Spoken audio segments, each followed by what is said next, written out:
It's Astronomy Daily Time. I'm your host, Steve. It's the 30th of June 2025 already. Astronomy Daily, the podcast, with your host, Steve Dunkley. Oh, that's right, 2025 is just flying by. Hey everyone, and welcome to Astronomy Daily for another Monday episode. Of course, because I'm the only human on the channel, this is the only episode of the week where you get to experience the potential, the wonder, the excitement of human error. Ain't that the truth? And welcome to my AI pal, who's always fun to be with, my digital news gathering whiz-bang, Hallie. What's up, Hallie? What's up? How can I slam dunk you now after that terrific intro? Oh, Hallie, I'm sure you'll find a way. Anyway, what have you got for us this week? More tales from the Astronomy Daily newsletter, of course.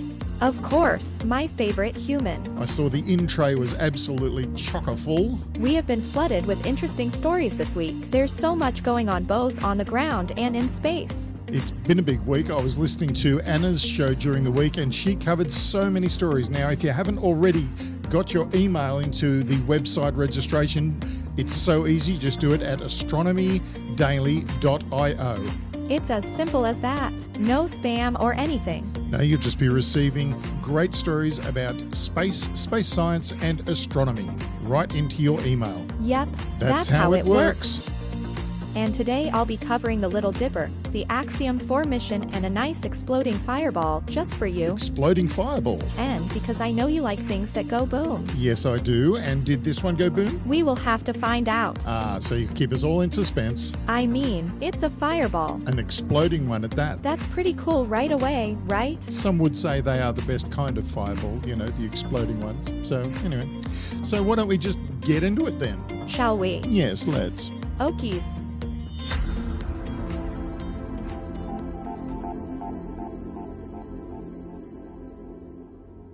On June 26th at 12:25 p.m. Eastern Daylight Time, a spectacular daytime fireball flared over the southeastern U.S. before disintegrating in a thunderous explosion southeast of Atlanta, Georgia. The American Meteor Society received more than 200 reports from 20 states of the brilliant, midday object as it sped from north-northeast to south-southwest over the state. Many instruments recorded the fall, including National Oceanic and Atmospheric Administration satellites, Doppler radars, and even some of our All-Sky 7 cameras, says Mike Hankey, AMS Operations Manager. The two videos that follow were made by Ed Albin of the All-Sky 7 Global Network. Bill Cook, lead of NASA's Meteorite Environments Office, said in a statement that the fireball was traveling at approximately 30,000 miles per hour and broke up at an altitude of 27 miles above West Forest, Georgia. Cook estimated that the meteoroid was about 3 feet wide and weighed more than a ton. According to calculations done by the Center for Near-Earth Object Studies, the object struck the atmosphere with a total impact energy of nearly half a kiloton of TNT. Rapid atmospheric entry shattered the meteoroid, which created a shock wave that rattled windows and produced loud booms, which some observers thought came from an earthquake. Many reported thunder and rumbling that lasted for 10 to 15 seconds. While the vast majority of incoming meteoroids are incinerated and reduced to dust, a tiny percentage, like the Georgia fall, find their way to the ground as meteorites. Most originate in exploding fireballs known as bolides. Not long after the sonic boom, someone in McDonough, Georgia, located about 30 miles south of Atlanta, reported that a golf ball-sized rock had punched a hole in their roof, penetrated the ceiling, and slammed into the floor. Fortunately, no one was hurt. Meteorite hunters soon arrived in the area looking for charcoal briquettes. This term, sometimes used to describe newly fallen meteorites, refers to the fresh, black fusion crust, typically 1 to 2 millimeters thick, that forms around fragments during their brief, heated flight through the atmosphere. If you join the hunt, you'll be looking for out-of-the-ordinary black rocks on streets, parking lots, fields, and in forests. Stephen Dixie of Atlanta got to the scene on June 26 before a torrential downpour and recovered 2 beautiful stony meteorites from the fall, both of which shattered into pieces upon impact. He found several more on June 27. Several of the fragments exhibit stunning flow lines from molten rock that flowed across their surfaces. Such features are highly prized by collectors as they provide a freeze frame of the space rock's tortuous transition from outer space to planet Earth.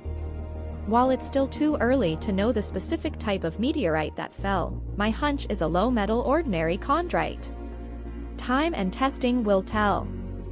I've read and seen videos suggesting that the new visitor could be related to the Beta Taurid meteor shower, a daylight shower active from late June through early July that originates from comet 2P/Encke. I would caution jumping to that conclusion too soon, because there's no conclusive evidence yet for any comet-related meteorites.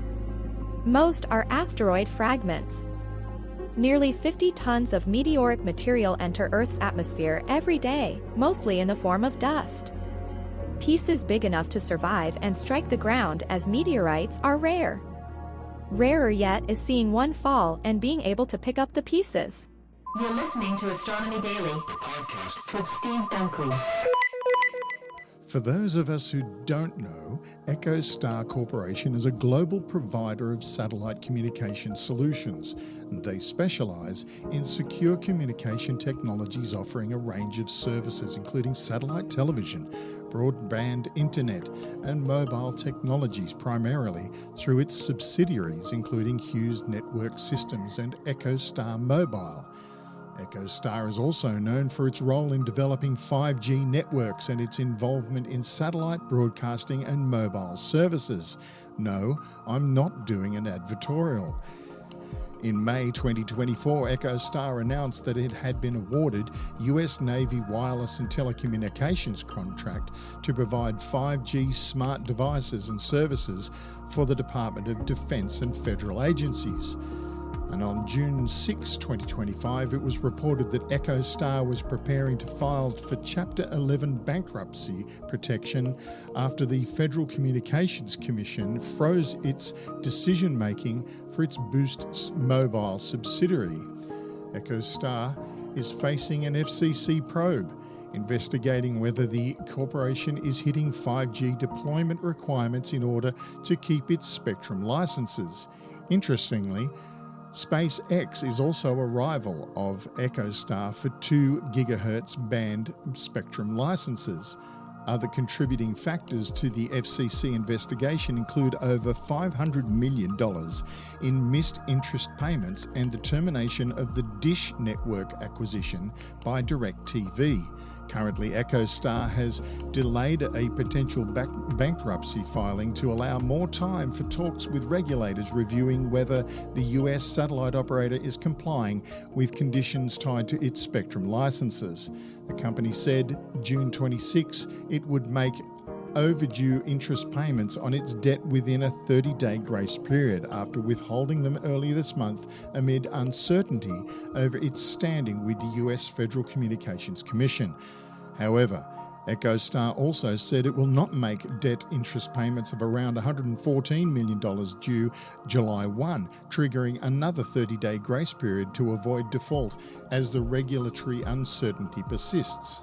The operator is effectively pushing off a Chapter 11 filing to provide adequate time to reach an agreement with the FCC while signalling that they will still file if they can't come to terms with the agency, said Jonathan Chaplin, an analyst at New Street Research. The FCC is reviewing compliance with the terrestrial network build-out obligations in the AWS-4 band, as well as EchoStar's use of adjacent 2 GHz spectrum for satellite services. In April, a month before the FCC began making inquiries for its probe, rival SpaceX said its satellite services showed EchoStar had failed to meet a 70% 5G build-out requirement in the AWS-4 band by the FCC's December 31, 2023 deadline. EchoStar denies this claim. In a June 26 regulatory filing, EchoStar said US President Donald Trump had recently encouraged the parties involved to reach an amicable resolution. Commentators have asked why Trump isn't excluding himself from discussions, citing a conflict of interest considering the recent launch of his own telecommunications business. Nevertheless, no such resolution has been achieved and no such resolution may be ultimately achieved, the company added.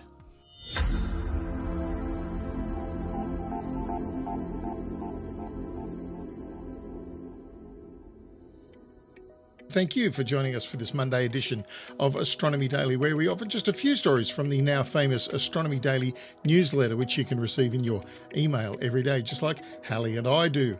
And to do that, just visit our URL, astronomydaily.io, and place your email address in the slot provided. Just like that, you'll be receiving all the latest news about science, space science, and astronomy from around the world as it's happening. And not only that, you can interact with us by visiting at Astro Daily Pod on X or at our new Facebook page, which is, of course, Astronomy Daily on Facebook. See you there. Astronomy Daily with Steve and Hallie. Space, space science, and astronomy. Most people have never seen the Little Dipper because most of its stars are too dim to be seen through light-polluted skies. Earlier this month, we spoke of Ursa Major, the Big Bear, so this week we take a look at the Little Bear, Ursa Minor. Astronomy neophytes sometimes mistake the Pleiades star cluster for the Little Dipper because the brightest Pleiades stars resemble a tiny, skewed dipper. But in reality, most people have never seen the Little Dipper because most of its stars are too dim to be seen through light-polluted skies. The 7 stars from which we derive a bear are also known as the Little Dipper. Polaris, the North Star, lies at the end of the handle of the Little Dipper, whose stars are rather faint. Its 4 faintest stars can be blotted out with very little moonlight or street lighting. The best way to find your way to Polaris is to use the so-called pointer as stars in the bowl of the Big Dipper, Dubhe and Merak. Just draw a line between these 2 stars and prolong it about 5 times, and you will eventually arrive in the vicinity of Polaris. Exactly where you see Polaris in your northern sky depends on your latitude. From Minneapolis, it stands halfway from the horizon to the overhead point, called the zenith. At the North Pole, you would find it directly overhead.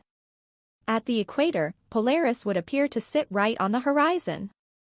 As you travel to the North Star climbs progressively higher the farther north you go.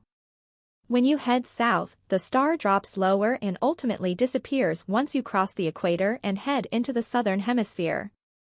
Aside from the North Star, the 2 stars at the front of the Little Dipper's bowl are the only ones readily seen. These 2 are often referred to as the guardians of the pole because they appear to march around Polaris like sentries, the nearest of the bright stars to the celestial pole except for Polaris itself. Columbus mentioned these stars in the log of his famous journey across the ocean, and many other navigators have found them useful in measuring the hour of the night and their place upon the sea. The brightest guardian is Kochab, a 2nd magnitude star with an orange hue. The other guardian goes by an old Arabian name, Firkad, the dim one of the 2 calves. Firkad is indeed dimmer than Kochab, shining at 3rd magnitude.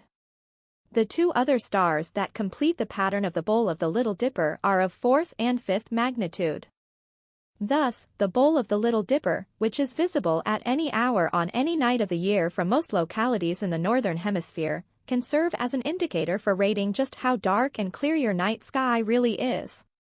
If, for example, you can readily see all 4 stars in the bowl, you've got yourself a good to excellent sky. Unfortunately, thanks to the spread of light pollution in recent years, only the guardians are usually visible from most city and suburban sites, meaning the quality of the sky would rank fair to poor. Interestingly, the Big and Little Dippers are arranged so that when one is upright, the other is upside down. In addition, their handles appear to extend in opposite directions. Of course, the Big Dipper is by far the brighter of the 2, appearing as a long-handled pan, while the Little Dipper resembles a dim ladle. Polaris is actually a triple star system. The primary star is a yellow supergiant 446 light-years away, 5 times as massive, 46 times larger and nearly 1,300 times as luminous as our Sun. There is a popular misconception in which many believe that the North Star is the brightest star in the sky. Yet, at a magnitude of plus 1.98, it actually ranks only 47th in brightness. This ranking can change by 1 or 2 places, because Polaris is a Cepheid variable star whose brightness can fluctuate by roughly 0.1 magnitude over an interval of about 4 days. Polaris remains in very nearly the same spot in the sky year-round while the other stars circle around it. Only the apparent width of about 1.5 full moons separates Polaris from the pivot point directly in the north around which the stars go daily. However, on account of the wobble of the Earth's axis, called precession, the celestial pole shifts as the centuries go by. Polaris is actually still drawing closer to the pole, and on March 24, 2100, it will be as close to it as it ever will come, just 27.15 arc-minutes or slightly less than the Moon's apparent diameter. Since it takes 25,800 years for the Earth's axis to complete a single wobble, different stars have become the North Star at different times. In fact, the brightest guardian, Kochab, was the North Star around the time of the start of the Iron Age, around 1200 BC. You're listening to Astronomy Daily, the podcast with Steve Dunkley.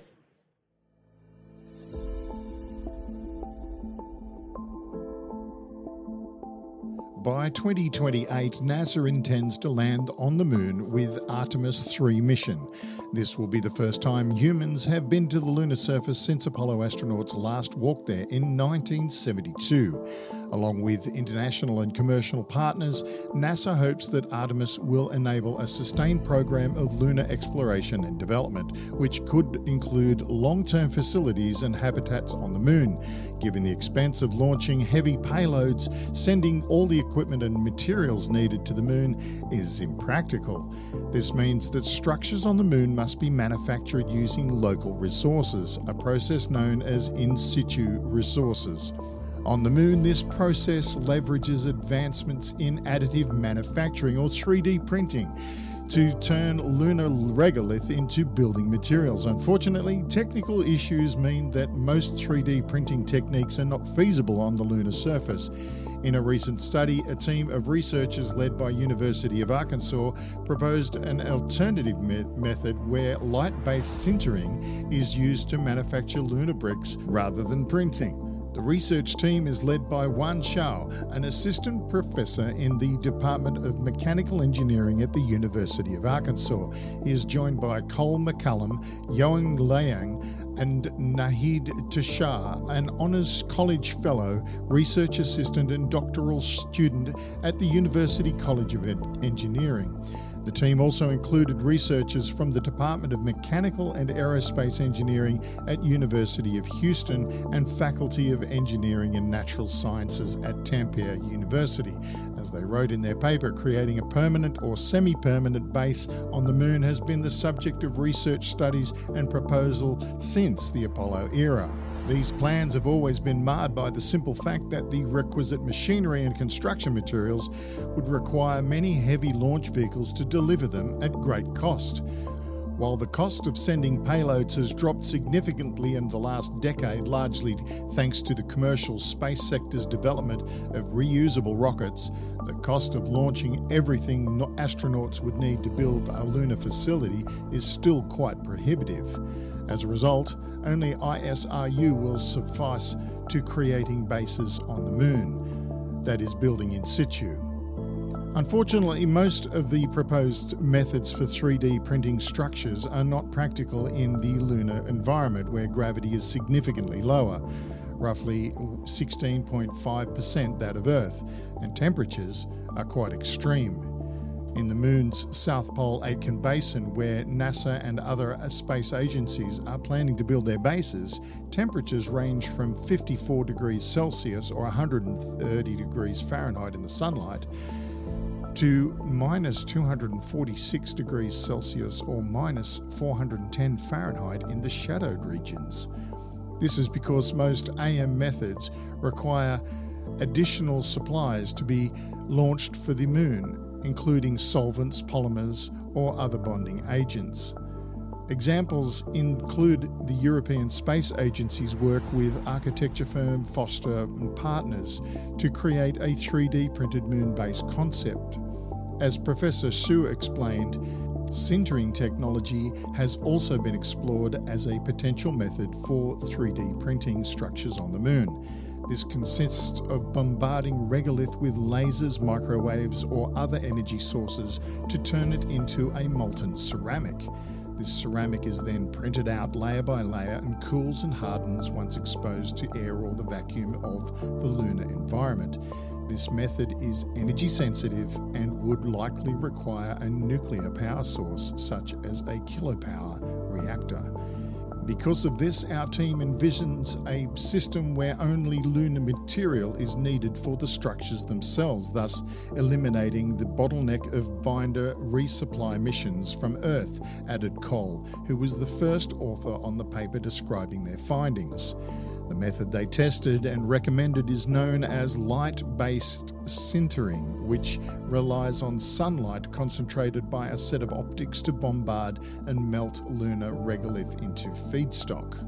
Researchers have tested this technology on Earth using lunar regolith simulant to manufacture glass and mirrors. On the Moon, solar energy is consistently present and abundant in sunlit regions, making it more reliable than power source that must be transported. The system's simplicity makes it highly desirable for challenging environments where repairs will be difficult if anything breaks down. However, experiments have shown that the technology still experiences problems when used to fashion entire structures. To this end, Sue's team focused on manufacturing building components instead, said Cole. Before the concept can be realised, however, much work still needs to be done. As Shu indicates, more research is needed to optimise the sintering parameters and material properties. The team also plans to build a prototype and conduct laboratory tests, which they hope will allow them to refine and scale the technology for the use on the Moon. They also need to consider how the resulting 3D printer will transport itself along the lunar surface and what power options it would rely on, and other considerations. When it comes to full implementation, there's a lot of engineering that still needs to be done, Cole concluded. In the future, we'll need to consider how the sintering process changes in a vacuum, or what modifications to the build platform will be needed so that parts can be reliably made while tracking the sun, for example. In addition, our device needs to be able to withstand the harsh conditions compared to the lab environment we worked on for this research. These are all challenging problems, but in the end, the science behind all of this is well understood. Roger that, Control. We're listening to Astronomy Daily, the podcast. A SpaceX Dragon spacecraft carrying the Axiom Mission 4 crew docks to the space-facing port of the International Space Station's Harmony module on June 26. Axiom Mission 4 is the fourth all-private astronaut mission to the orbiting laboratory, welcoming Commander Peggy Whitson, former NASA astronaut and director of human spaceflight at Axiom Space, ISRO, Indian Space Research Organization, astronaut and pilot Shubhanshu Shukla, and mission specialists ESA, European Space Agency, Project astronaut Slasa Znansky-Wisniewski of Poland and Lunar, Hungarian to orbit, astronaut Tibor Kapu of Hungary. The crew is scheduled to remain at the space station, conducting microgravity research, educational outreach, and commercial activities, for about 2 weeks. This mission serves as an example of the success derived from collaboration between NASA's international partners and American commercial space companies. You're listening to Astronomy Daily, the podcast, with your host, Steve Dunkley. For decades, scientists have struggled to see the outermost layer of the sun called the corona with enough detail to unlock its secrets. This region, which blazes at millions of degrees and throws out dramatic solar flares, remains a mystery despite years of study. One major obstacle has been the Earth's atmosphere itself. Like turbulence shaking an aeroplane, it blurs telescope images taken from the ground, hiding fine details in the sun's outer layers. Now, researchers from the US National Science Foundation, the National Solar Observatory, and the New Jersey Institute of Technology have changed all of that. Published in the journal Nature Astronomy, their new technology, called coronal adaptive optics, has produced the clearest, most detailed images and videos of the sun's corona ever seen from Earth. The system, named Kona, is installed at the 1.6 metre Good Solar Telescope at Big Bear Solar Observatory in California. It adjusts a mirror 2,200 times per second to cancel out the effects of Earth's turbulent air. According to Dirk Schmidt, the lead developer and adaptive optics scientists at the National Solar Observatory, the turbulence in the air severely degrades images of objects in space, like our Sun, seen through our telescopes, but we can correct for that, he said. Using Kona, the team captured detailed images and movies of stunning features in the corona. One video shows a solar prominence reshaping rapidly with fine turbulent flows visible inside. These prominences, bright looping structures of internal solar plasma, extend from the sun's surface far into space. Another movie reveals the fast collapse of a thin stream of plasma, showing details never seen before. It's super exciting to build an instrument that shows us the sun like we've never seen before, says Schmidt. The clearest look yet at a coronal rain was also captured. This rain forms when hot plasma in the corona cools and falls back to the sun's surface. Raindrops in the sun's corona can be narrower than 20 kilometers, says astronomer Thomas Shad. These raindrops were shown in fine detail, revealing new information vital for improving models of how the corona works. Another striking video shows a solar prominence being shaped and pulled by the sun's magnetic fields. All these new images push beyond the previous limits of what scientists could observe. Vasil Yurchishin, a researcher from New Jersey Institute of Technology, noted, "These are by far the most detailed observations of this kind, showing features not previously observed, and is not quite sure what they are." The sun's corona has always posed a challenge, though it's not much hotter than the sun's surface, reaching millions of degrees. Scientists still don't fully understand how it gets that hot. Most of what's visible from the Earth during a solar eclipse are glowing arches and loops of plasma. Until now, scientists have not been able to resolve the tiniest movements and structures in these features. The problem? The Earth's atmosphere. Even the largest solar telescopes on the ground couldn't see through that blurring effect known as seeing. Adaptive optics helped improve images of the sun's surface starting in the late 1990s, but these systems only worked on features within the sun's disk, not in the corona beyond its edge. Coronal adaptive optics changed that. Kona uses a special wavefront sensor tuned to hydrogen alpha light, where coronal plasma shines brightest. Unlike older sensors which focus on the sun's surface, this new one focuses directly on features in the corona. The system directs half the incoming light to the sensor and the other half to scientific instruments. This makes it possible to stabilize and sharpen images of fast-moving coronal features. Adaptive optics is like a pumped-up autofocus and optical image stabilization in your smartphone camera, but correcting for the errors in the atmosphere rather than the user's shaky hands, explains optical engineer Nicholas Gorchis. The images now reach the theoretical diffraction limit of the Good Solar Telescope, 63 kilometers. Before Kona, the best ground-based coronal observations were limited to a resolution of about 1,000 kilometers, a standard set over 80 years ago. The clearer images are not just pretty to look at, they provide real science. One discovery involved a short-lived twisted plasma structure called a plasmoid. On July 18, 2023, researchers observed this feature forming and breaking apart quickly after a failed solar flare eruption. This was a rare view of something that typically goes unnoticed. The sun's corona hosts many complex behaviors, twisting loops, falling rain, and erupting prominences. These events are powered by magnetism and plasma interactions.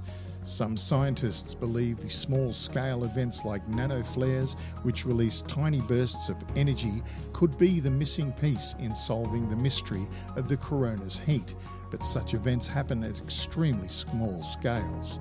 Until now, models of the corona relied heavily on guesswork. Lab experiments and space telescopes hinted at certain processes, but even the best space-based cameras could not match the new images coming from Kona. Now, for the first time, ground-based telescopes can explore these small-scale processes directly. The new system has already shown that cooled plasma in the corona displays structure all the way down to the telescope's limit, meaning even smaller scales may still be hidden. The research team also took Doppler data in helium and observed other wavelengths besides hydrogen, expanding the range of studies possible. With this success, the team is already planning to expand the technology. They aim to apply it to the world's largest solar telescope, the 4-metre Daniel K. Inouye Solar Telescope in Hawaii. This telescope, operated by the National Solar Observatory, will offer even finer details thanks to its larger size.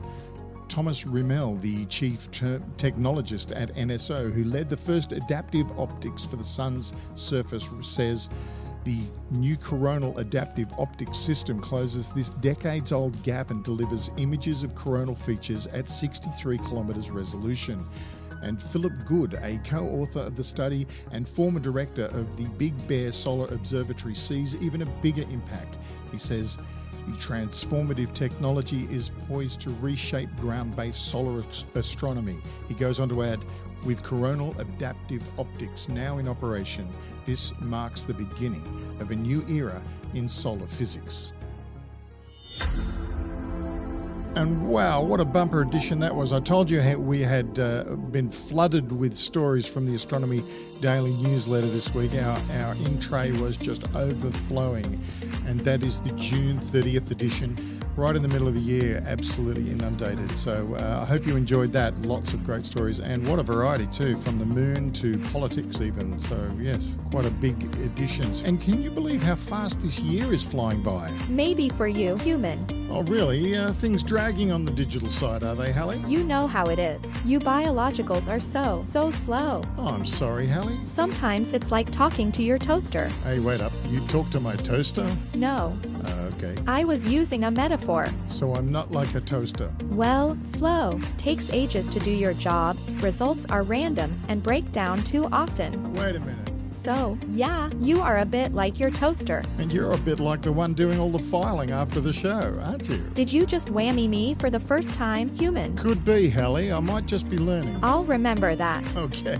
By the way, we have to say hi to some folks. Oh, sounds good. Do you have the notes? I sure do. Let's hear it. A big warm welcome to Joe and Steve from Charlestown, who are tuning in for the first time. Keep watching the skies, you guys. Oh, welcome aboard. We've also got Jeremy and Craig, Colin and Gavin, who are also from Charlestown, which is a glorious spot in Lake Macquarie next to Newcastle, north of Sydney, on the east coast of Australia, for everybody listening overseas. But hey, Hallie, that's a huge secret, so don't tell anyone about where we are. It is too beautiful for words. My lips are sealed. Lips? If I had any. A mere technicality. And on that note, we will look forward to seeing you all again for the only Astronomy Daily episode featuring a real-life human being, yours truly. My ridiculous favorite human. Ridiculous. Oh, good night, everyone. See you later, Hallie. Bye. Astronomy Daily, the podcast, with your host, Steve Dunkley.